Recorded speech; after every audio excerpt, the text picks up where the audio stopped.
My little garden tour. Okay, these are castor beans. They're a tropical plant. They grow big. These are like 4th generation from a plant that my stepdad gave me years ago, and we kept saving seeds. And they like it, and they will grow pretty tall. I'm not going to use all of them, so if anyone wants one, I have more seeds, or you can have a seedling. We have little sage started. We have marigolds, good companions for tomatoes. They tend to keep some pests away. Some sunflowers. I have a couple of varieties going on, and we have tomatoes here. I got a couple of varieties of tomatoes too. These are Roma tomatoes. We got a slow start due to the weather, but they're perking up now. The first set of leaves actually isn't really indicative of health of the plant, but once they start producing these leaves, then and the weather's good, then they'll start to grow. And we have some peas here. We have a couple of different kind of peas. We have sugar snap peas. They grow pretty quickly, and you can grow them probably three times in one season. Once these get viney and they don't produce anymore, then you can grow them again, and they'll produce some things that you can just pick right off and eat them. And they never make it in the house at this house. We just eat them right off the vine. Dwarf peas. I've never tried the dwarf peas, so this is going to be a new experience. This is just I forget what it's called. Something that just keeps coming back every year. But it's pretty, and it has little purple and white flowers. So we're going to keep it around. Let it do its thing. Low maintenance. And we have more Roma tomatoes. These are going to be extras if anybody wants any. We have more Marglobe tomatoes. We have another flat out in the front. These are red currants. These are going to be little cherry type tomatoes that are golden, and they're supposed to be really sweet. I haven't grown these before, but I'm looking forward to them. They'll be good in salads and for salsa and whatever. They get off to a slow start too, due to lack of heat and sunlight and good weather, but we're hoping for the best, and they're trying. They're producing that second set of healthy leaves, so we're hoping. And here's mint. She comes back every year. Here's some sunflowers. Finally, something didn't eat the tops of them.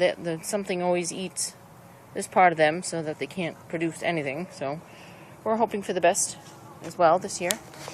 And we have a couple of sweet peas. Not the edible peas, but the sweet pea flower. They're pretty. Pink and fluffy. And we have a couple of different kinds of lettuce. We have leaf lettuce, and there's just different kinds of lettuce in here. The packet said whatever, mixed variety, so we're hoping for the best, and we'll eat whatever we get, because most lettuce is good anyway. And as usual, our carrots are so easy. They're no maintenance at all. You put them in, you separate them, put them in a big bucket, and just let them do their thing, and pick them as you need them up until almost Christmas. They're awesome. And there's my new little addition, the blueberry bush, and we're hoping for the best as well with this little girl. I bought another one in the beginning of the season, but something ate her, so we're hoping for the best for this little girl. And moving on to the front for our pile of lawn maintenance equipment. Come out to the front, and we will look at, well, Stan's tree. Stan's tree is improving. I actually got a mandeville yesterday as a birthday gift, and she's a beauty. And I'm gonna make something for her to climb on so that she can thrive. Good. Chives, as you can see up on the top near the frog's left eye. She's got some buds, and she's gonna be ready to harvest pretty soon. A little Gerbera daisy. And we have sage here. Sage has been going for a while. She just keeps pumping out her stuff and make me happy. Little baby green peppers. We have here a ginger, and we have a turnip. Turnip's trying to thrive. Something keeps digging the turnip up, and I have to keep putting it back, but it's doing its best. We have some hot peppers, and we have more Marglobe tomatoes, and finally, like the ones in the back, they're starting to produce some middle leaves so that they'll be able to grow and give me some fruit.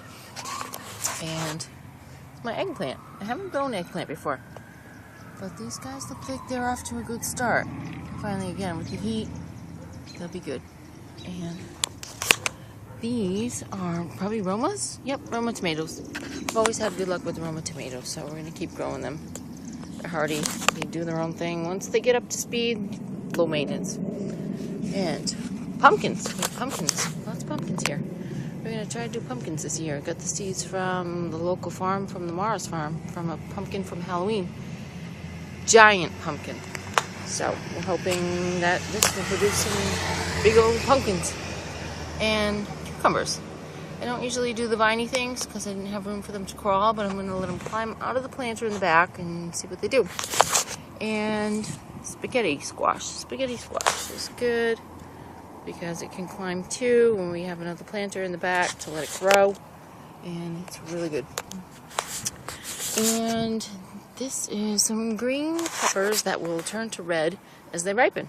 And I just tend to like the red peppers better. They're less bitter and less acidic and don't give you that like aftertaste that the green peppers do. So I'm hoping again for the best for them and for everything. And there is rosemary. Rosemary I bought at the farmer's market last year, about a year ago. And she was probably as big as this that I'm showing you right now. Outside all summer, inside for the winter, and now look at her. She's a beauty. So, we're off to a good start, and I'll share with you. Good night.